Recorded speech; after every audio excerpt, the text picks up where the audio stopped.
Ma che è un modo di fare teatro, scusa. Ma che ti dici? Io mi stavo sceppando, magari un conto. Scusa, E poi mi sta vicino, magari sangue. Io sai, è una cosa seria, ma c'era, ma... ma dato sono io. E te in questa maniera. Tu lo sai come lavoro, io sto seguendo il copione, perché... Ma quello che c'è anche sangue, che c'hanno famiglia, ci sono gli amici. Ma c'è anche la mia famiglia, ma adesso io sto seguendo il copione, sono professionale, ma perché mi stai...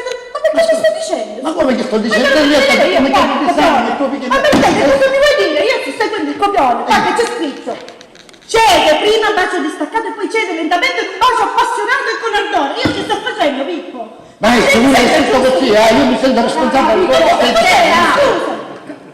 Scusate, non mi ho dato io la battuta che doveva fare staccare. Vada, lamba come stamba. No, Hai visto che non è colpa mia? Scusa Marcella, scusa, può succedere? Non si vede, qualche colpa del ministero mi può pigliare. Dove siamo arrivati? Dove eravamo rimasti? Al bacio. E cominciamo, va. No, mi serviamo. Vada, lamba come stamba. Vada, lamba come stamba. Vada, lamba come stamba.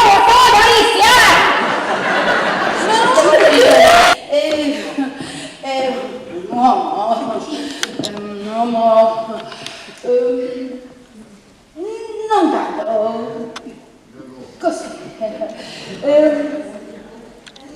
non tanto, però